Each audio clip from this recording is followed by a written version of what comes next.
This is just, you just went We're for just it. going right into I it. did. I was trying to see if you're going to spoil the boys episode Six. six. Five. Oh, wow. Yeah, we got 3 more.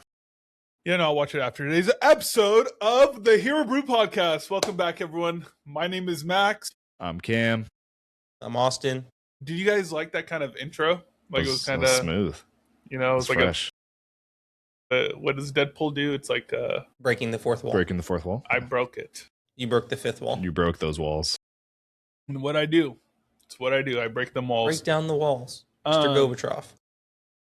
Guys, we have another jam-packed episode. What episode is it? It is episode... We're talking about Invincible Season 4. No, like what episode? What number? Is this? What number are we on? Oh, it's just another day at the office. Job's not finished. It's another day at the office. Some Job's light. not finished. Job's not finished. Dude, what? Job's not done. What are we talking about? Wait. There I am. Hey, it is episode 50 of the Hero Brew Podcast. Bang. Welcome, everyone. Episode Clap it up. 50. If you've been brewing with us for this long, we have 50,000 more. Yep. Till we reach our goal. 50,000. That was our goal. Remember, we wrote down in a notebook. It's a specific number. 50. Hey, we wrote it. I don't make the rules. Just reciprocate them. Just enforce them. Exactly. Just you lay could down the call law. us the Enforcers. That was like our superhero group name.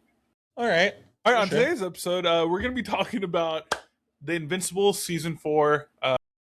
Season 4 as a group, as a season 4 review. We're going to be talking about it.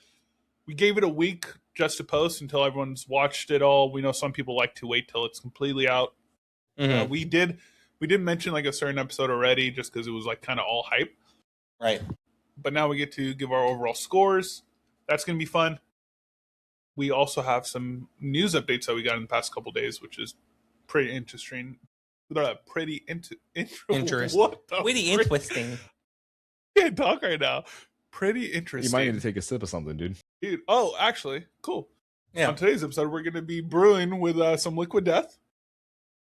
You guys thought I had a different flavor, huh? You didn't hear a single one of those cracks because it cut our mics out. It would have sounded super cool. I hope you could hear that one. That one was good. Shout Cheers. out Liquid Death. Cheers. Oh, that's so good. Yeah, so we're gonna be talking about season 4 of Invincible. I'm just waiting for the Invincible thing to come in every time. Invincible. Yeah, and then we got some news updates, and then we have a fun little game that you guys don't know about. Not even a game, but a fun little segment that I'm keeping a surprise for you guys. Let's give you some rapid fire ones. A surprise. We love surprises. No, it's gonna be good. But yeah, you guys ready to get into any exciting things happen this week? No. Yes. NFL draft was this past weekend, so that was cool. Yeah. No, not really, but All right, for sure. it was for Cameron, it was for other teams. You watched Michael. I You did did watch see Michael. How did Seen you it like again tomorrow? That's I good. loved So it. you liked it. Oh, you I loved loved it. Wow. I loved That it. was number 7 on your most anticipated? Well, that's a good question. I was like, when we talked about it, I'm trying to remember. Yeah, we did talk about that. Let me get my notebook. No, it was. I loved it. I wouldn't say I love biopics, but Michael Jackson, I grew up listening to. Thank you to my parents who Shout out. subject me to all these different artists and older music. I'm glad I got to experience that stuff. So it was just, I knew I wanted to see it when it was announced. Mm-hmm. Let's see. It was an honorable mention for me. I don't even think it hit my top 20. Yeah, it didn't. It was 20 number years? 8. It was number 8 for me. Yeah. Nice. 20 years comes out tomorrow, Max. It's funny. I didn't even watch number 5 in theaters. What is number 5? Project Hail Zendesk. Mary. What the heck, dude? Yep. Brother, No, it was that's so not good. Amaze. That's not a maze. Yeah, dude. It was such a good movie, Cameron. You're missing out. You should go watch it ASAP if it's still in I know. theaters. I need to see it. I was busy when it was in theaters, but yeah, Michael, really good. I'm excited for part 2. Just, I know it's going to be a more emotional side to his life. The music, IMAX. If you haven't seen it yet, please go. Like, I'm talking to our fans, our listeners. He's telling go us, see it. Max. Go see it in IMAX. It felt like a concert. It was awesome. That's all I'll say. Yeah. Cool. I Yeah. can see that. Cool. Yeah, we got the draft. We got Michael. I watched Marty Supreme, finally. You watch Mari Supreme? No, I'm a little late to the watching party, but let me ask you a question. Who would win in a ping pong match? Him or Forrest Gump? That's a good question. Based off of the movies. I mean, Forrest Gump. Probably Forrest Gump, but because Forrest dude's Gump. just not gonna quit. I mean, that movie is like so like yes, there's ping pong in it, but it's not really like a. It's not really a ping pong movie. Yeah. It's not like Balls of Fury. It follows that as like the underlying plot line, but like at the same time, there's so much more happening. Like I remember halfway through the movie, I was like, "What the hell am I watching?" And Balls of Fury was a ping pong movie? yeah. Dude, Randy Blades Daytona. of Glory is the skating movie you're thinking of. Yeah. Probably. That is what I'm thinking of. Also a great movie. Love that movie. Imagine Will Ferrell playing ping pong. He has to have at some point. In his life, 100%. Austin, No, I'm saying in a Who movie hasn't or a played show. ping pong in their life? I whooped Austin at his house one time. It's not what happened. Dude, It's not what happened. I was doing side hits like this. Yeah, the pin grip. Putting some spin on it. Yeah, dude. No, he was doing some crazy stuff. Yeah. But sick. Cool. What about you, Max? Anything exciting? This weekend or this week? You got your car window fixed. It's a win. Dude, I got my car window fixed. This is true. Survived some tornadoes. Mm-hmm. Always a win. Mm-hmm. I got my window retinted yesterday. Nice. That was Solid. great. You're cooking. Trying to think. My PC is running great. Love Knock that. on wood. Dude, trying to think. Didn't knock on wood. Other than that, I am excited for tomorrow. I'm going to be watching The Devil Wears Prada 2. Dude, me too. Amaze. I watched the first I one can't wait for it, yesterday, dude. too. I'm really, really excited. I think Anne Hathaway is freaking amazing, dude. So what? Why are we smart? Oh, I don't know. I was just smiling. Yeah, Anne Hathaway, dude. Come on. She'll be on the pod one I day. love Stanley Tucci, Mm. the bald Emily guy. Blunt. I know who Meryl Stanley Streep. Tucci is, Okay, dude. okay. Come on, dog. You said Emily Blunt, Meryl Streep, yeah.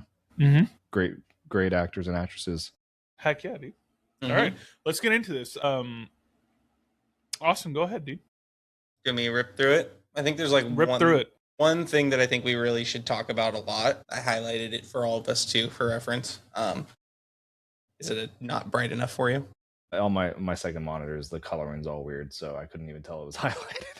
Got it. You were like, what is going on? But yeah, no, I mean, we had some news this week. I feel like we've kind of gotten into this period post CinemaCon where we're kind of in a null a little bit. Not anything bad. We're still getting news, obviously, but we're definitely in this period in between while all these shows are coming out that we have so much stuff to be watching that not a lot of stuff is breaking. I'm sure more will happen later on. But to start off, we'll start off with the Marvel section and then kind of work our way down so that way we can get some other miscellaneous news in as well. So for starters with Marvel, we got our first look at Elodie Young, who is Elektra in the original Daredevil series. She shared some new workout videos amid filming of Daredevil Born Again Season 3, reigniting the speculation that she's going to be reprising her role as Elektra for this upcoming season, which I thought was super cool. I know I think Cameron, you shared it. Was it Cameron or Max? One of you guys shared it. I think I sent it. Yeah, and we all were like, "Well, Here we go. someone said, here we go again." Here Like we go again. same thing as what's his name, Danny Rand, playing Iron Fist. Yeah. But the next bit of news on top of that, which I thought was really cool, script pages from Spider-Man's Brand New Day have finally been revealed. The film essentially starts with a montage of Peter's memories he no longer shares with MJ, Ned, and Aunt May. Peter is then sitting in his apartment 6 months after No Way Home, reading his letter for MJ. Peter has a new assistant, Evie, in Spider-Man Brand New Day. And she says, or in quotes, she's sadly like the closest thing that Peter has to a friend. That was via discussing film, which I thought was pretty. It's a tear-jerking thing for sure to know, Peter is very alone, but that's kind of what we were anticipating what was going to be happening.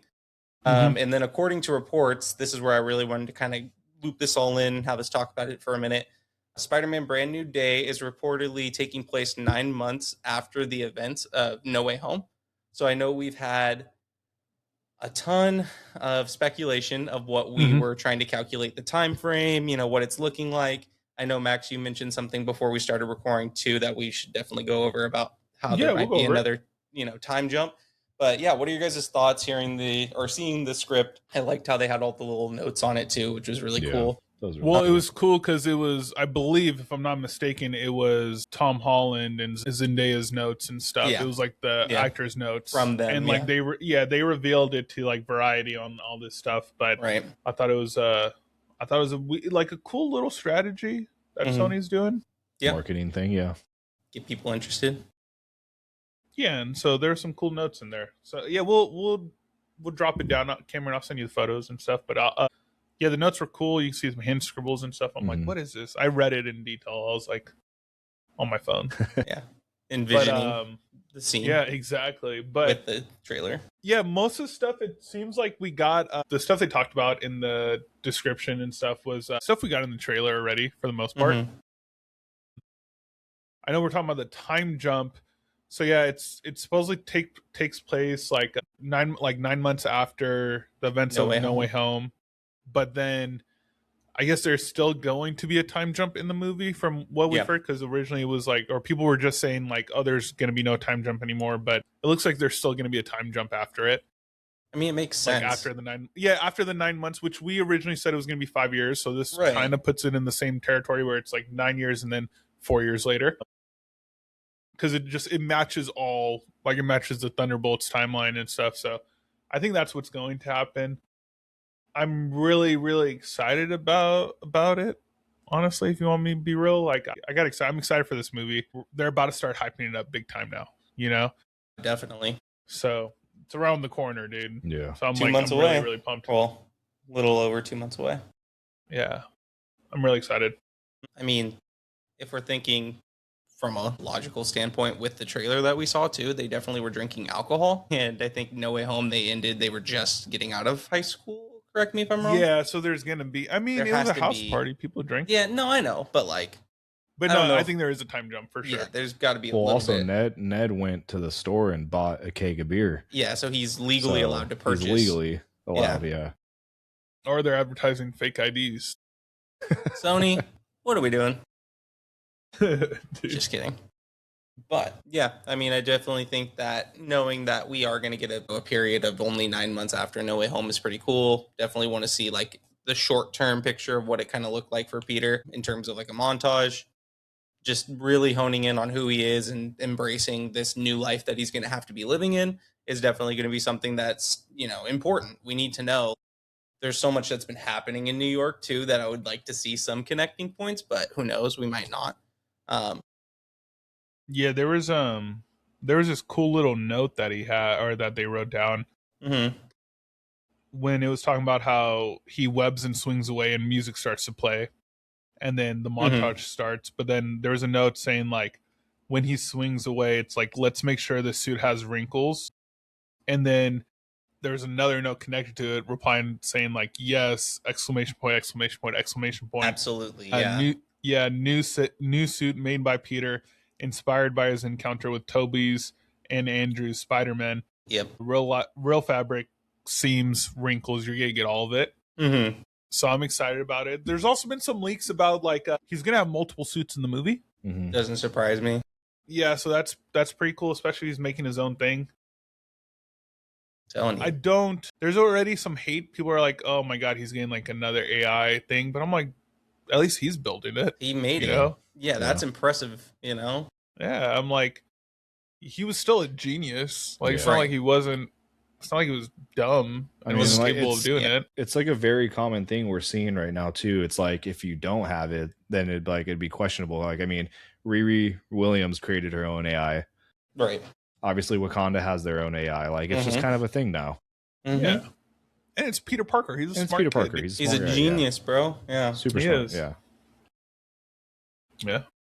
Moving forward, we did get confirmation. I'm not sure where the exact confirmation was, but the Avengers Doomsday. The last one right now? Yeah. I just added that. Do you want me to kind of talk about it? Okay. Yeah. I didn't know which one you're on.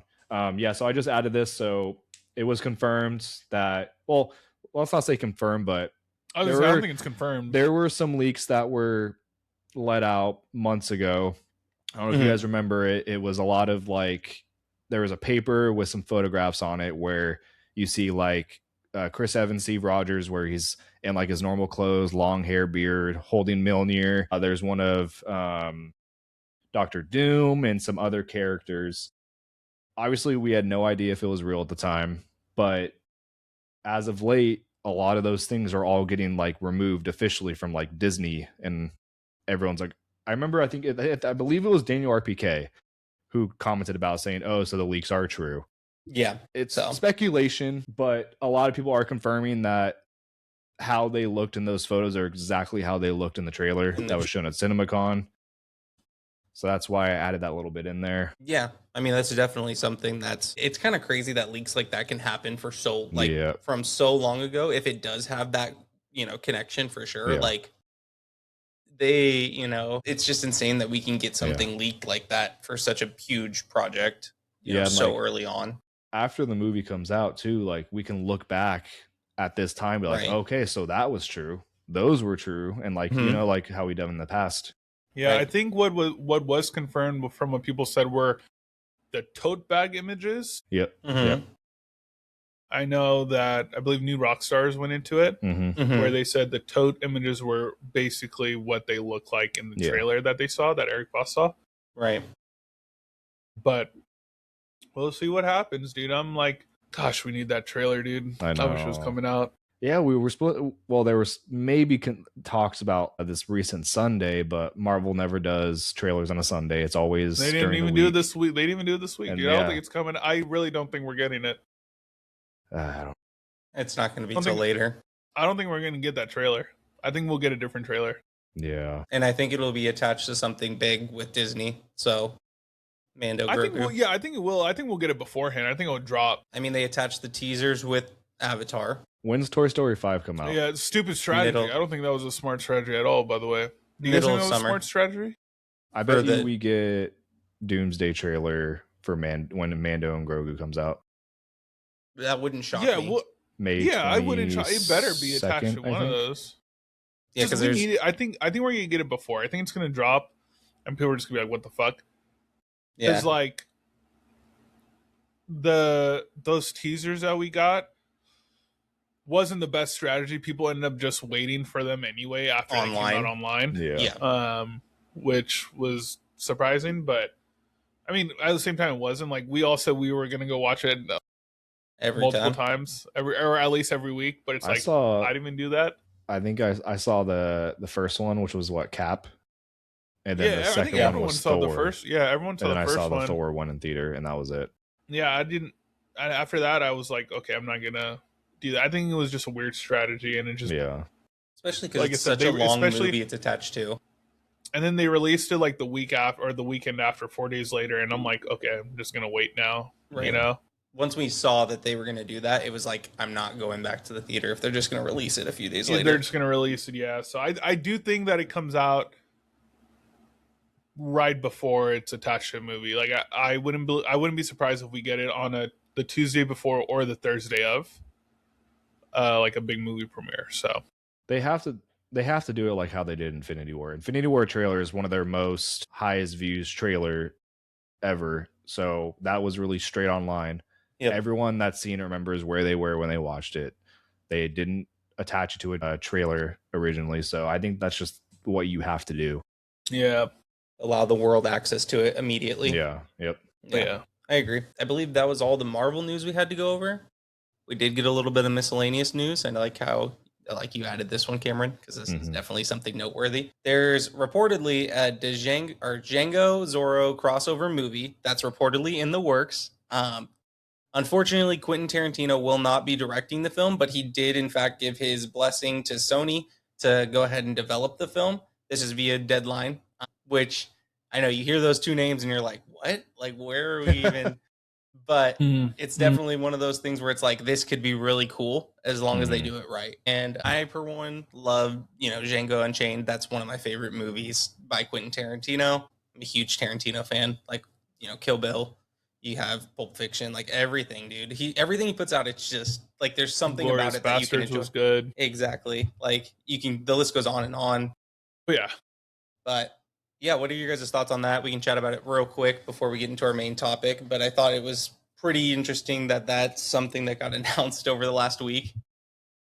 You don't even know what to expect. I'm like, loved the Zorro movies growing up. Yeah. Like anytime I went to my Who was in it? Catherine Zeta-Jones? Catherine Zeta-Jones, and then Antonio Banderas is Zorro. I was Zorro, I think 2 or 3 Halloweens in a row when I was a kid. I loved that movie. I like anytime I went to my grandparents, I literally would put the VHS in and I would just watch it. Yeah. It's a weird crossover. Yeah. Yeah, I don't know. Like I gotta rewatch them. Instead at the same time? No. Yeah, how is that?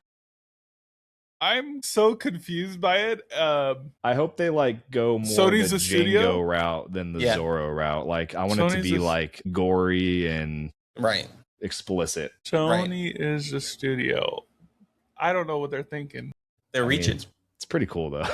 I don't even know if it's a read. It's just like, what are they doing? Like, maybe there's some more we don't know about between Django and Zorro. There might be. Maybe. Obviously, I mean, I don't think Antonio Banderas is coming back for it. He's a bit older now. Is Jamie Foxx coming back for Django? Jamie Foxx has to come back to play Django. Yeah. He just has to. Dude, Antonio Banderas could come back. You think? Come on. Yeah, you saw him in Spy Kids? Come on, dude. Dude, that was so long ago. That was like early 2000s. I know, but come on. What is the last movie he was in besides that? Something I don't know. Let's see. I think Antonio Banderas, I'll put him in any movie. Doesn't matter. Put them both in any movie. Jamie Foxx is amazing. Come on, dude. That's what I'm excited for. I'm excited if those two come back, then I'm excited to see them too, because those are two legends, dude. Well, that's like one other thing that's not on our list. Like, there's that new Miami Vice movie that's coming out, and it's with Austin Butler and Michael B. Jordan. And I'm like, the acting alone in it is just going to draw me to the theater to be like, all right, this is going to be a sick film. Did we talk about, I think it was a couple weeks ago, or it was last week, it's officially confirmed that Michael B. Jordan and Will Smith will be in I Am Legend 2. I Am Legend 2, yeah. Yeah. I think so. But that's sick. I don't know. I was trying to look up the lore behind Django. I was waiting for it. Okay. I mean, it says that Zorro has roots to like his story back to the 1910s. Wow. So, but Django was set in 1858. Yeah. That's still a long... Zorro definitely takes place after. Yeah. Because like the first Zorro movie was like when they were like building like the first railroads, I believe. Based on Quentin Tarantino's comic. Really? Well, that's something I will be reading. Yeah, there is a comic. Wait. Before like Antonio Banderas Zorro, there was a Disney Zorro series in the 50s that was set between 1820 and 1822. So it actually does kind of line up. Did Zorro have anything to do with the Three Musketeers? I think so. Just food for thought. I don't know either. I just kind of... Anytime I think of Zorro, I think of the Three Musketeers. Yeah. I mean, they're similar. They have swords. Reportedly, Tarantino is going to hand over the directorial reins to this movie to David Fincher, who's the director that directed Seven, Fight Club, Curious Case of Benjamin Button. So, Great movie. but that's a reason. Like, I mean, Tarantino's always been 10 movies and he's done. So he's like, I'm not for a sequel movie. I don't think he was going to be doing that. Thanks, dude. Good poll. There was a 1963 movie, Zorro and the Three Musketeers. Shut the front and there was door. also, are you serious? Yes, and there was also... Are you lying to me? Like, no, are you for real? I swear to God. And there was also a comic as well. And there was a comic about it? Yeah. Alvacade Comics. I don't know what year it is, but yeah, there was a comic as well. That's a dink and sink. That is a dink. Good poll, Max. Like a early 70s, mid 70s. So the Django... I know my stuff. Come on, dude. So we got a lot of lore to work with. Sorry, Austin. The Django Zorro comics plot, a summary of it, is essentially several years after the events of Django Unchained, which is a comic that he also wrote. Django meets Don Diego de la Vega, who is the famed Zorro, and agrees to become his bodyguard on a mission to free the local Aboriginal population from slavery. I'm here for it, dude. This might cook, dude. Yeah. We'll check it out. But I didn't know that there was that deep of lore with those two. The more you know, dude. I'm gonna have to More read you that know. comic. Where can I? Okay, cool. Let's move on to our main topic. Mm-hmm. It's gonna be Invincible, season 4. If you guys haven't caught up yet, the Invincible sign. If you guys haven't caught up yet, this is where you want to stop and then come back to the pod. Other than that, here we go. Fair warning. Spoiler-free reactions. Yeah. Not full spoiler. Not spoiler free. Full spoiler. Yeah. Full spoiler. Yeah. Before we go into it, because I don't see it on here, overall rating. Out of 10 Viltrumites? 10 Viltrumites. There's not many left, so. There's about a dozen, dude. 38, a little over a dozen, right? Mm-hmm. Yeah. If I'm not mistaken. I'm going to give it 9 out of 10 Viltrumites. Okay. 9 out of 10. Yeah, I'd say this season's probably like 9.5 in between there, somewhere in there.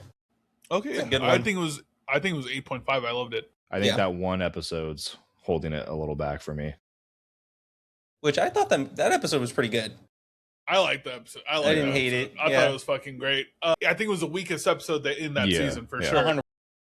Without a doubt. I'm not, the only reason it's not a 9 is because season 3 is like a 9.5, 9 point.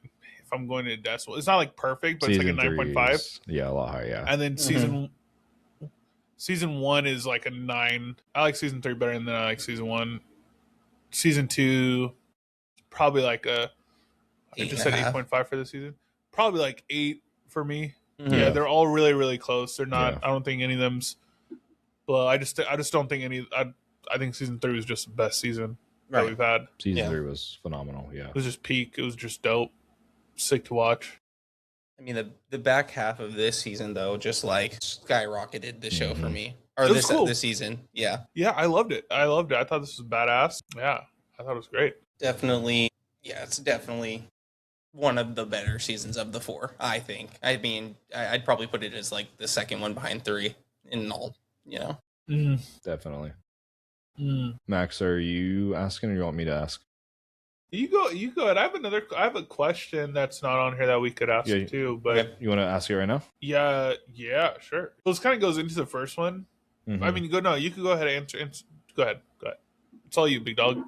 I mean, obviously I got some questions. We can or we don't have to, but we can talk about the question after the fact if that's how we kind of want to review the season. You know what I mean? We can just, we don't even need to ask questions. We can just talk and review and we so could have you guys got your agree disagree cards? Yeah. All right. I'll just read the first one. Mark is officially more dangerous than any Viltrumite we've seen so far. 3, 2, 1. Yeah. I mean, he gets his ass with multiple times in the show. We witnessed what happened with him and Thrag. I mean, not even that. Just multiple times this season. Yeah, he struggles with conquest. I think he gets his ass beat by 2 Viltrumites. You know, I don't even think. Yeah, no, easily no. I mean, at what point do you guys think we're gonna finally see where he can literally just hold his own versus anyone, or do you think whoever will? We gotta wait till the rest of the show comes out. Yeah, well, I know. I don't want to spoil anything, but let's just say he comes back stronger every season. It seems like, keeps getting tougher and tougher. Yeah, but no, I don't think he is. It doesn't. Yeah, it's weird. It was I don't even think he's becoming a dangerous Viltrumite or anything like that. I think if anything, the question I was going to lean into was is Mark actually becoming Nolan, because that was the point they were trying to make in the in the episode, right, or in the series, in this season at least. They mentioned it a couple times in the beginning, obviously, and then he kind of gets better. We did the mid-season review and we're dude, he's an idiot, he doesn't know what to do. He was kind of becoming like Nolan, and I wouldn't say Nolan's the most dangerous Viltrumite out there anymore, but yeah, so I don't know. I think he's just becoming more like his dad. I think each season they've kind of shown us similarities of what Nolan did. One that always pops in my mind is in season 3 when he's fighting the Reanimin in the Guardians base. Yeah. When him and Cecil are having their feud. The way Mark fights the Reanimin after the robot disables that frequency. like is just so similar to how Mark defeated or how Nolan killed the Guardians in the first episode. Right. Yeah. Like it was just every season you see like similarities between him and Nolan. It's crazy. Right. Yeah. The parallels to it are just off the charts. Yep. I actually have a question if you guys don't mind. Yeah, no, good. Shoot it. That's what it's all Because we're talking about. about dangerous Viltrumites, like how much more dangerous do the Viltrumites feel this season compared to the past seasons? I would say, Especially knowing that they're on Earth now, you know? Like, Are you saying like crazy how more dangerous do they feel now that they are on Earth? well, just compared to season 3 and 2. Oh, I mean, I honestly feel they're less dangerous. Mm-hmm. I think season 4 puts in perspective the reality of the situation that they're in, especially when we get our episode that shows like how scarce their populations become. Mm-hmm. And I think seasons 1 through 3, it kind of created this luminous overhanging like fear of them. And that's, it's completely valid, but now it's like you see the reality of it. You see how vulnerable they actually are. And like, I guess 3 kind of builds up to that a little bit. But yeah, I would argue that, they're less intimidating at this point just because it's like, they're so spread thin. They're on their last leg. We witness their planet get split in half by, Nolan, Mark, and Argyle, right? Argyle, yeah. Yeah, and it's like, it really just puts it in perspective how desperate they are at this point. Oh, you mean Thetis? Or Thetis, sorry, not Thetis, Argyle. yeah. Argyle's Who's Argyle? the one that died. Argyle was the one that died. Yeah. I thought Argyle. it was Argyle Stranger Things. Yeah, I was like, wait a minute. I thought it was Argyle for a second. I was like, why does that name sound so familiar? Yeah. And then Thetis is Optimus Prime. Miss Prime. Yeah. So.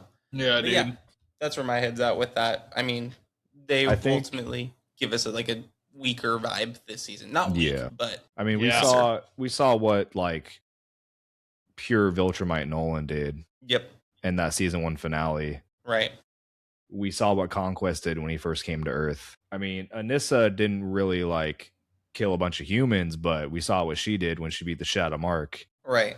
Yeah. So it's like at any point these Viltrumites could just come down to Earth and just do whatever they want, and that's what was so intimidating. And then kind of seeing them this season, exactly what you said. Is just they're a little less intimidating. Right. Yeah, I just think we see them more. Yeah.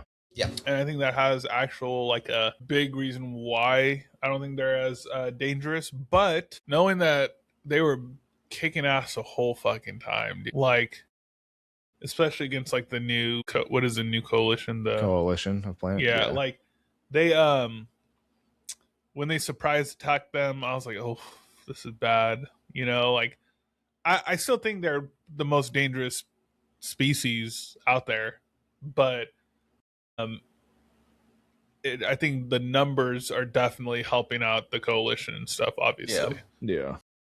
I mean, you could see also how, like, you have, especially when the episode when they were coming back, it's like, or when they went to, or when they attacked the planet, where the coalition is, it's like they only did that with a handful of Ultramites, right? And so it's like it was over like that, Yeah, and so it was like they could have, took out everyone and everything, but I think it's just that the fact that it was just like they were outnumbered. That's the only reason they're losing. They're just outnumbered. They don't have a lot of Ultramites. If they had 20 more, 50 more, I think it's game over, dude. I think if they take that fight to Earth too, Cecil has all the Mark Invincible Reanimin ready.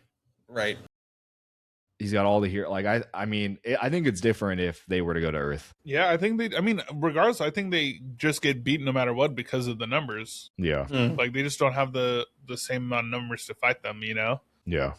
So like he said at the end of the last episode, he has 38 Viltrumites left. It's Nolan and Mark. Yeah. And Oliver. And Oliver, yeah. And Oliver even kind of they counting don't him as one. They're like, no, you're not a Viltrumite, dude. Yeah, I don't know. It's crazy though. They could blow up Earth in a second. Yeah. Even with all the monster invincibles, I think. Yeah, I don't know. I think they're dangerous. I just think they're less dangerous because we've seen more of them. We saw them lose. It's like they lost the battle, all this stuff. So then you could also argue that they are more dangerous to some extent too, because it's like their backs against the wall. They have nothing to lose. Like at this point, they're literally like, what else? Like, I mean, I think that the scene that really portrays that is, Thetis essentially saying, like, trying to give them a choice, like, your planet's gone, you have nothing left, and then you just hear Thrag, I choose death. Like, that's the definition of, like, he does not care, and he will literally rip your head off. Dude was crying as he split apart a huge rock. Dude, like, that's where, like, the argument for more dangerous would definitely come in play for sure, because it's like, he doesn't care. They're just going to use their strength to their advantage. But like you said, with the numbers that they have, it would be really difficult. Yeah. I'll just go into the next one. Okay. I mean, we don't really see him a lot in season 4, but we know what he did at the end of season 3. But agree, disagree. 4 proved that Cecil was more villain than hero. Season 4? Yeah. I mean, basically end of season 3, but season 4 is when season 4. The thing happened. 4. Yeah. 3, 2, 1. Yeah. Yeah, he was barely in the show. Yeah, barely in this season. I mean, keeping Conquest alive, like, I don't know what he thought was gonna happen. I think that was very stupid. Yeah. But you also kind of can't blame him. No, and even with how much Earth has gone through, he thought maybe if, like, obviously he thought what was holding him in was going to hold him in, but maybe he could have turned him how he has been able to turn everyone else. Yeah. Well, this isn't much of, like, I'm not spoiling anything for anyone, but a lot of feedback we were getting on when Mark, on that last episode when Mark went to go see him, when Cecil asked Mark to come down, everyone was like, shit, here we go. We're gonna get this whole, why does this happen? Right. Or why it's like, isn't it funny that I saw someone, in space? But fun fact, we're like, it's never going to be like that crazy moment ever. Like, we're never going to get that. Why the hell is he still alive? It just doesn't happen even in the comics unless they change it in the show, which they could. I just don't think it's it doesn't really happen for a while, right? No, not for. I mean, it doesn't happen for a while. They're running through the books right now. Yeah, like we're almost at the last volume. In those big books, we're like a third of the way through the third volume. You could see it in my thing right now. We're like almost through book 2 right now. No, we're in the third. No, we're not. Huh? We're a third of the way. I promise you, I'm going through those big books right now. The four volumes. There's only of those big 3 books. There's only 3. Is there only 3? So there's only 3. Okay, so then we're the almost one, it's through, like a third of the way. Yeah, we're almost through book 2 right now. I thought there was 4 volumes. So there's only of the big books like that. Yeah, there's only the 3. Volumes, not the there's only okay. So 3. then it's a third of the way through the second one then. Mm-hmm. So I think it happens sooner than later. Yeah, but they're speeding through it. Yeah. Like, unless they change up some stuff, right? I doubt it's gonna. It's not gonna. Yeah, we're not gonna have that big moment where they have that argument or whatever. It's never gonna be a thing. It's just gonna be like, hey buddy. But yeah, Cecil hasn't been in the season enough to be like, yeah, he's more dangerous. Yeah, or he's more of a villain. Like, it was very clear. Obviously, this season was focused on the war, and there was no Earth time really at all. No, very much. Yeah, outer space. Austin, did you want to add anything else? No, I think that's definitely. I mean, we just didn't see it at all. Yeah. Really. So. Yeah, I do want to talk about, since the season's over, how do you guys feel about Tech Jacket, like her counterpart in the comics versus, or obviously we have the male Tech Jacket in the comics versus the one we get in the show. Mm-hmm. I've read it. I'm not complaining that much about it. Yeah. I think there's definitely more of a storyline with him in the comic books, but it doesn't bother me at all. No, I don't think so. I don't understand why people get so mad at this show for making decisions. I'm like, it works really well. Like, her and Alan's friendship was, dude, they were so good together. I was cracking up when they were hiding on the ship. Right. Oliver and her. It makes no sense. Oliver and her, I was like, yo, let them be a thing. Change that up, dude. It makes no sense that people are getting upset about this gender swap. Yeah, it's pretty crazy. I was just like, I think Tag Jacket's still badass. Yeah. Right. Like, great character. She's dope. Obviously, there's some weapons and stuff that aren't the same, but right. Yeah. I wanted to see just a little bit more. Like, I mean, she killed a version of Mark in the Invincible War. In the Invincible in War, season yeah. 3. Like, she soloed one of them. Yeah. Which they didn't show her face. They didn't show her face. You assumed it was obviously the male. Same one from the comics. Yeah. But I did want to see, and she did amazing in this season 4, like in the fight, in the war, everything. She did amazing. Mm-hmm. I would have liked to see just a little bit more badass, like Maybe some different weapons or something. Yeah. Yeah, but the cool thing is she was like holding her own. Yeah. Like some people were saying like, dude, she's not as good as Tag Jack in the show. She always loses her fights. I'm like, dude, she in the show in the animated show, she was fighting Viltrumites as much as like Alan was. Yeah. You know, like beating them up as much as Alan did. Yeah. And like they handpicked her to go to space with them. Yeah. Like and she did good. Her little blaster thing when she shot it out of her like head or whatever. Yeah. I was like fresh. Dude, even like just like her repair, like when her suit repairs itself is just so sick. It's sick, yeah. And then when she repaired Space Racer's mask, I'm like, oh, that's so sick. Right. Way better than Iron Man. Way better than Iron Man's tech, dude. I don't know. So. All right, I'll ask the next one. Mm-hmm. This was the darkest season yet, and it actually made the show better. I mean, we don't have to answer about it making it better. We can just be like, this was the darkest season yet. I'm ready whenever you guys were. I feel like, go ahead. 3, it's 2, 1. I mean, I don't know. Like, I'm just going to say disagree. I say disagree. There were some dark moments, but dude, season 3 cried way more. Yeah, like, that's true. Yeah. If you're thinking of it that way. Yeah, the Invincible War was dark. I think like hella people dying, hella people thinking it was invincible. I mean, it was invincible, but everyone thinking it was like they're invincible. Right. Season 1, I think, was dark in the sense of like you have Nolan just killing so many people on Earth. Right. Yeah. And like him yelling at Mark, just showing him like, hey, this is just an example of what you should be doing. Right. You know, this is an example of how strong we are. Look, I'm just going to run you through them and you're going to be A-okay. Yeah. This is our purpose, you know? That's what he's trying to do. He's like, we squash people like these are bugs. They're below you. Yeah, exactly. Yeah, so it's like, I think those were darker in some ways. I don't think this season was as dark. I think it was more like I think there was definitely some like oh shit moments. Yeah. But like dark in a sense of like sorrow and just like depression. I think like there was sadness, like despair. Stuff. Yeah, there's despair, sorrow. Yeah, I think there was like one episode, but I would say darker. I think like just the thought of like, yo, there's this hero protecting you, and then all out of nowhere he starts killing everyone, you know? Right. And it happened twice. Like I said, it happened twice, and I was shocked both times. Like I was shocked when I saw it with Nolan, and then I was shocked when I saw it with Invincible. And so I don't think it's like, I don't think season 4 got darker than that for me. Definitely not darker, no. Austin? Yeah, I mean, like I said both. I said like ultimately it just kind of depends on what your opinion of darkness is. Like I feel like Max, that's a great point that you brought up in terms of like the oh shit moments. Like I clicked a little bit. Yeah, that was a great. I felt like that was exactly good. How you Thanks, got to break it down. Like there's an oh shit moment, and then there's like the sadness, despair, dark. Whoa.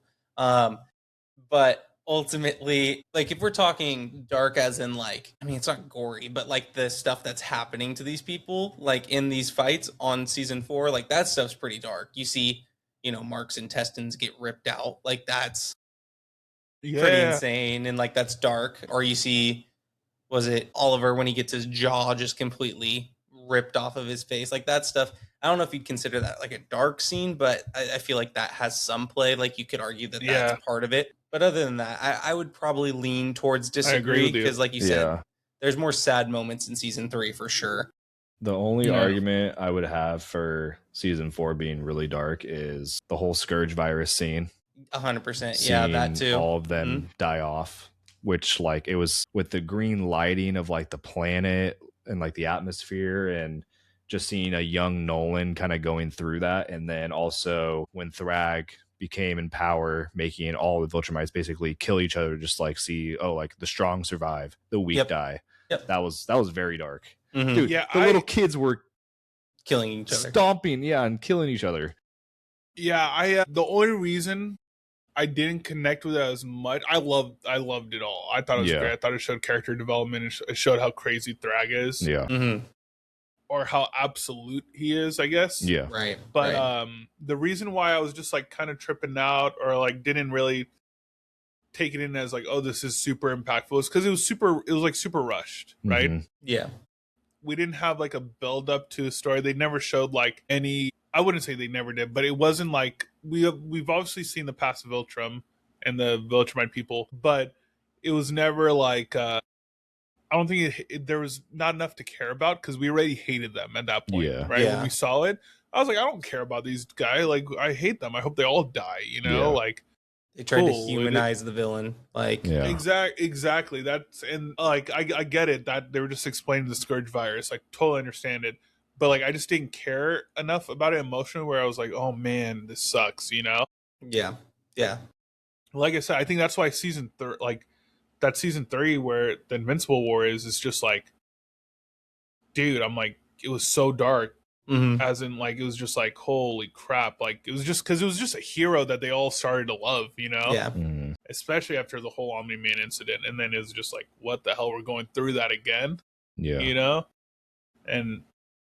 But yeah, I mean, I love that. That was actually one of my favorite episodes of season 4. It was the one where they're talking about Viltrum and all this stuff. And because it shows how, I mean, it shows, what's his name? Thaddeus, right? Thaddeus, yeah. It shows how, like, he'll do whatever it takes to make sure, like, because he just doesn't agree with them, even though he's killing a whole civil. God, now I'm talking about it, I'm like, this is kind of dark. Yeah. He's killing a whole civilization. Said, here's a virus. You're all dead. Yeah. I don't know. Yeah, this is too quick for me to be like, oh, yeah. But like I said, it was a good episode. It was great. Yeah. Mm-hmm. All right. I got some little light-sided ones, but a little, not like funny, but, and these aren't agree disagrees, but which character do you guys think needs the most therapy? Mark. After season 4, I would say Mark. I mean, he literally, he signs up for it. Crashing out. Dude's got, that was actually an emotional moment. Yeah. With him and Cecil. I actually felt that, dude. I was like, oh, Mark. No, dude. Yeah. Like I got emotional watching because he was like, he doesn't like Cecil. He knows that. They have this weird connection, obviously, because Cecil does look out for him at the end of the day. Right. And Cecil knows he's going through it with Mark, or Mark's going through it. And he's just like, I need, that people we could talk to, whatever. And he's like, yeah, I'll have it set up. And he's like, Donald, get them set up. And he just forgot about everything else. It's like, yo, dude, sick. That's dope. That's why I actually like Cecil in this season. That was my favorite. That was one of my favorite parts because of him. It showed his emotional connection. So, but definitely Mark. That whole episode, the last episode of him having PTSD the whole time. Yep. Yeah. It tricked me while I was watching the episode. I was like, oh shit. All this stuff happening. Yeah. Every single time. And I loved it, but it was just like, my heart was racing the whole time, dude. Literally.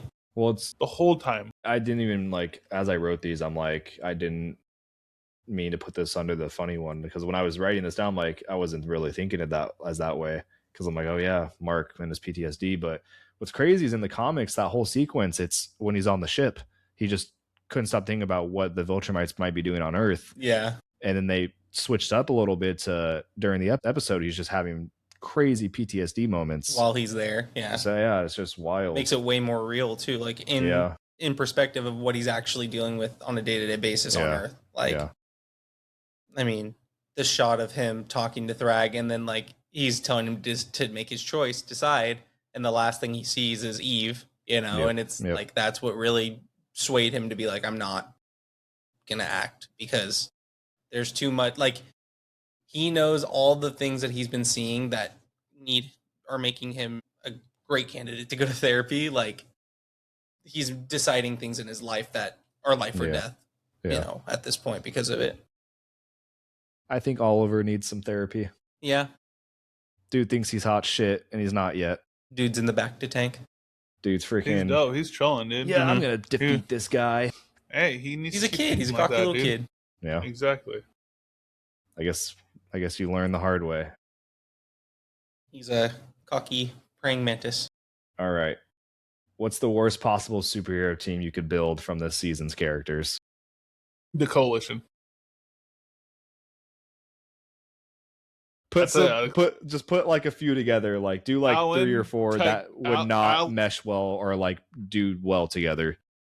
Alan, Tech Jacket. I mean, dude, Alan and Tech Jacket were doing pretty well together. The dude that originally controlled the ship. That guy.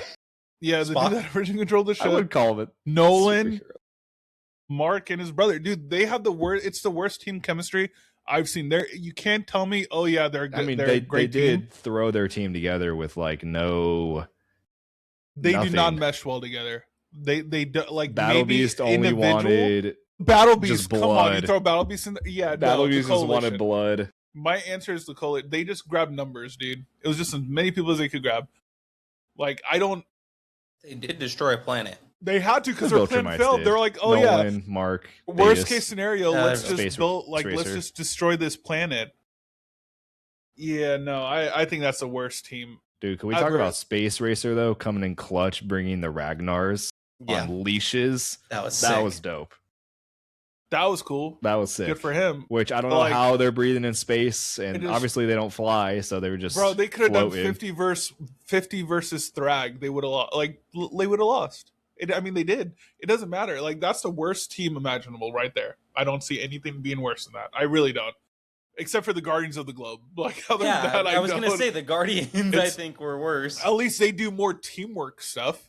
Did they? Like, 100%. They got the original strategies. Guardians or the? Are you saying this season? Now? All of them. They have strategy though. They have a strategy this season. That's what got them. Not on purpose. It was like they had those weird alien creatures, right? Keep coming back. Yeah, that keep coming back, dude.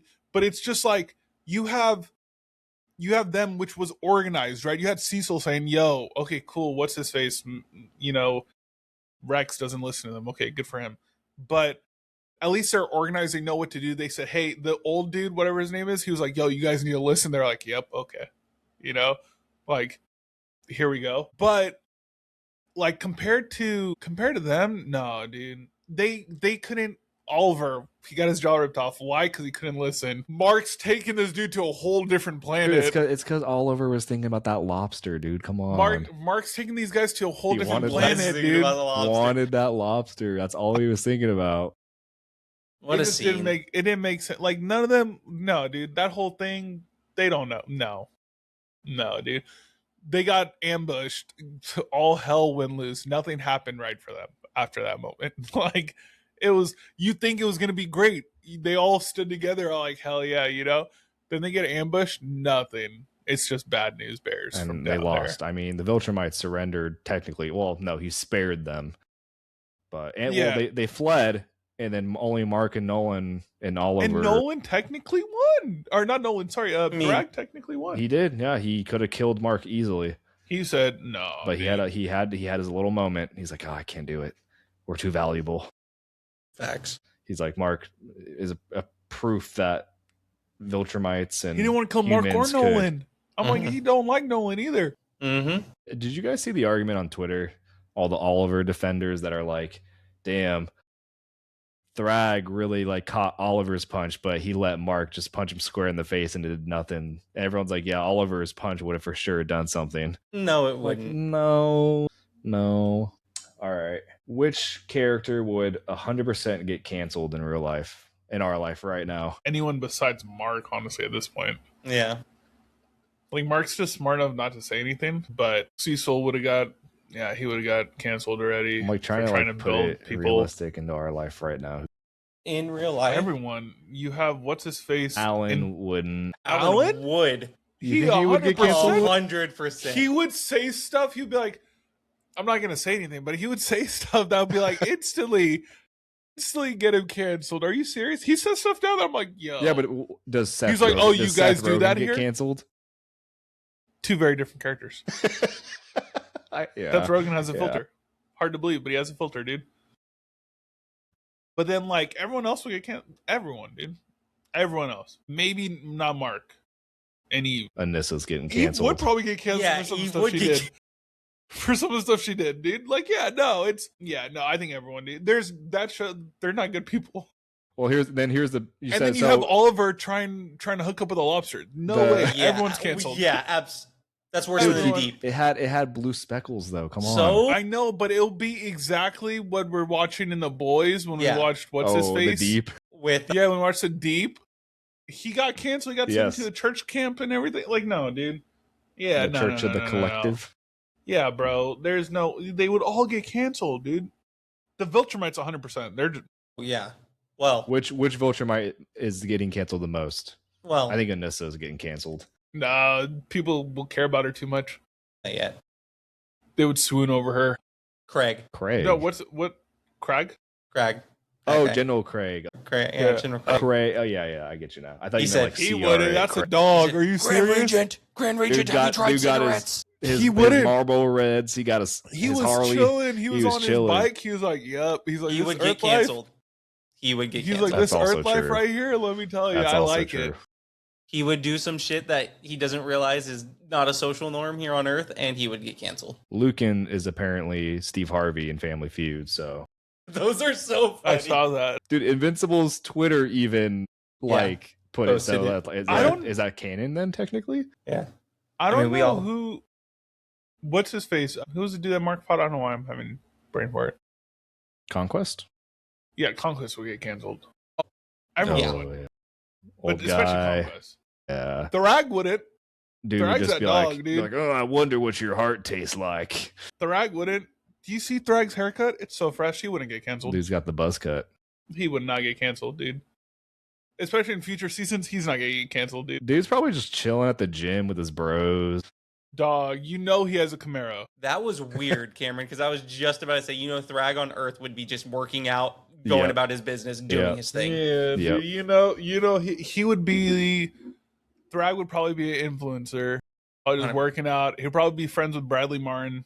Like, 100%. I don't think he would. I think he would just be to himself, doing his thing without the recognition from anyone. Dude's on that. Doesn't care. Get him a he's train. On that Aaron Rodgers retreat. He's chilling. He's not even worried about anything. Yeah. But like almost everyone else would. Everyone, like, it's weird. Everyone on Earth would probably get canceled before the Viltrumites do. Yeah. All right. Besides Conquest. Conquest is my answer. Conquest is getting canceled first. Yeah. Immediately. He sets down he says one word on Earth, he's getting canceled. Yeah. What's crazy is I almost just thought about going up to go to the bathroom. Sorry, my cat just realized that the door was closed this whole time. That's okay. No, it's all right. good. Dude. Who had the biggest glow up this season? Like power or character? Like biggest glow up? It's hard because a lot of characters, obviously, we really didn't get to see. I don't know. I'll say compared to season 3, which I'm a little bit more happy. I would say Alan, because season 3, I don't think so. I wasn't seeing enough of Alan, and I think he. And especially in those later episodes, finally got to see him kill some Viltrumites. I'm gonna so disagree with you. That's fine. Yeah, he's dog shit compared to what he was in season 3. Season 3 was way better, dude. I mean, especially once he got that little buff upgrade. But before that, he obviously died to 2 Viltrumites. Yeah, but then remember, like, once he got that buff upgrade, it was like he seemed unstoppable almost. Did he though? Yeah, until season 4. Season 4, I was like, oh my god, he fucking sucks, dude. I mean, he did in those last episodes, he did pretty good. I was like, that's what I was hoping for. I was hoping for he would come out and just beat everyone's ass. But then, like, because I was like, oh, him and Nolan, unstoppable force. Yeah. But, dude, once there was, like, more than one Viltrumite, he just sucked, dude. Even on one-on-ones, I was like, wait, why is he getting beat up by Lucan right now? Yeah. Like, Steve Harvey. Steve Harvey. I'm like, he's getting his ass beat, dude. I'm like, yo, Alan, come on, big dog. But then when someone's getting hurt, Tech Jacket, he's like, oh, let me just take out 2 of them for you. Don't worry about it. I'm like, what is going on, dude? Uppercut through the entire head. I'm like, what is the power scaling right now? Because it didn't make sense because I thought he was just going to be like, it just comes and goes to me. It's very weird. Yeah, it's like how Jessica Jones is in Daredevil right now. Spoiler alert. Jessica Jones is He's in Daredevil? Yeah, but Character-wise, that's a good point. I'd say probably Nolan. Glow up, I thought his glow up was pretty good this season. becoming a better father. In a way. Yeah, I guess you could say that. Getting closer to Oliver and trying to earn their trust back. You kind of feel for him a little bit this season, you know? I like his character development. I don't know if it's a glow up. He's honestly, glow up could mean anything. He do they not all seem weaker to you than they did the previous seasons? I think it's just because the scale's a lot higher. Right. It's just weird. I'm like, dude, everyone, like, the coalition, when I tell you, like, I think they're getting their asses beat. But, like, besides Mark, whenever Mark's around them, they're like, oh, yeah, let's fucking go, you know? Like, his dad, dude, come on. I think Nolan's character development was cool. He was probably one of my favorite characters in this season, if not my favorite character this season, which is crazy to say, but I get it. I don't know. Mark from the mid-season review that we had till now, completely different Mark, dude. He had a cool. I love his character now, dude. Died and just came back to. Well, even once he started, like, he just stopped complaining and he was like, you know what, okay. And then once he went into space, I was like, it was like a brand new Mark. I was like, he ain't got maybe he just had to maybe he just had to get away from Eve, dude. Just had to lock in. He was like, yeah, peace out, Eve. Came home to a surprise. Let me tell you something about Anessa. But for those of you who have read the comics or know what's going to happen. Poor guy. Okay, so let's go to the opposite of that. Who fell off the hardest? Alan. Battle Beast. Oh, that's a dog. Are you serious? No, that was just like off the dome. I think about it. I was like, Battle Beast, this dude got slashed right in the middle and still came back. Battle Beast, like, he just hypes it up so much, and you're like, oh, I can't wait until he just rips some Viltrumites apart, but... Yeah. No, he's a dog. And then Thrag just threw him into space, out in middle space. Crazy, but, yeah, I would just say Alan. Alan's just way weaker than I thought he was going to be. I mean, he got that dog in him. Dude, when Thetis took off his freaking robe, showed the arms, like, shit. Dude. Like, brother, he didn't do anything, dude. He was weak, dude. I was pissed. Yeah, it's should have worked on his neck more. It just made me think, like, I'm like, dude, maybe the coalition just sucks, dude. Maybe the Viltrumites are right. What Nolan did in season 2 to the 2 Viltrumites where they visited Thraxa.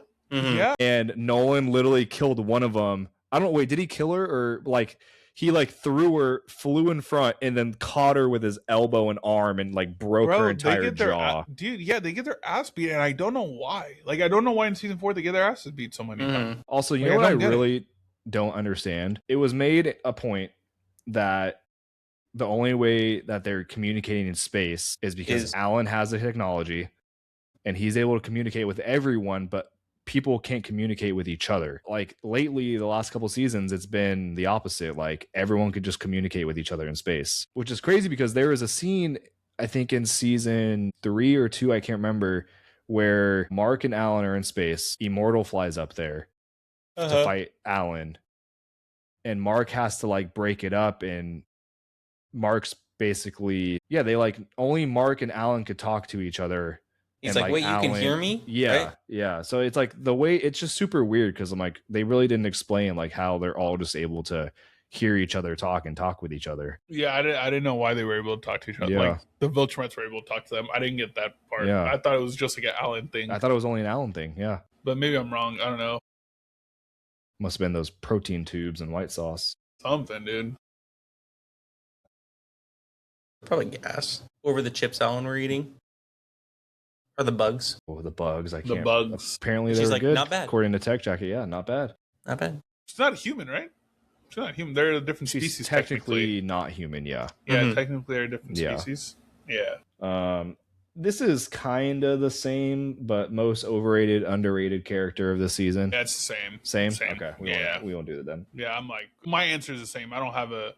Okay, that's fine. I mean, that's what I meant. Like, I think it's the same question. Like, who fell out? Like, who had the biggest glow up and who was... who had the hardest fall off. I think that's the most overrated, underrated character. Yeah. And we've been talking about it. We've already kind of answered it. What was the most brutal moment that actually shocked you? Yeah, it was just we had like a really good discussion about it. Yeah. A couple pods ago, but it was definitely the Mark versus Conquest yep. 2 fight. Was just ridiculous. Yeah. Like I'm still like, holy crap. Mm-hmm. I mean, every other gruesome or brutal moment after that, I felt like happened so quick that it didn't. It was just yeah. Like, but I mean, besides like the PTSD moments, right? Those were all pretty crazy. Fast.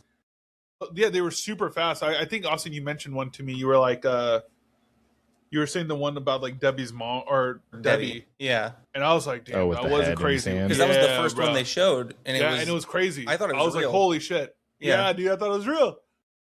So I think the PTSD moments and then the Conquest fight.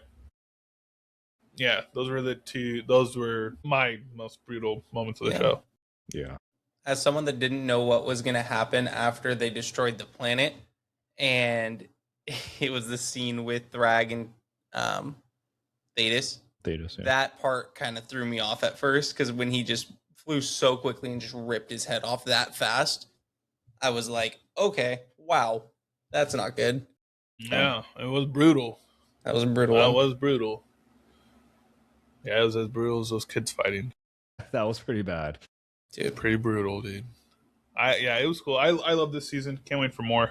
Yeah, it's gonna be great. I'm really, really pumped. They're cooking.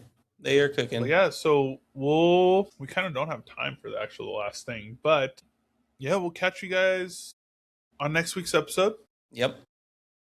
It was a great one. Thank you guys for brewing with us. Follow us at the Hero Brew Podcast on all socials. Follow us on YouTube. Comment, like, and subscribe per usual. And then, yeah, we appreciate you guys so much. Thank you guys so much. Yep. Believe. Peace out. Yep. Cameron, awesome. We'll see Peace you out, guys next week. See you next week. Later, guys. See ya.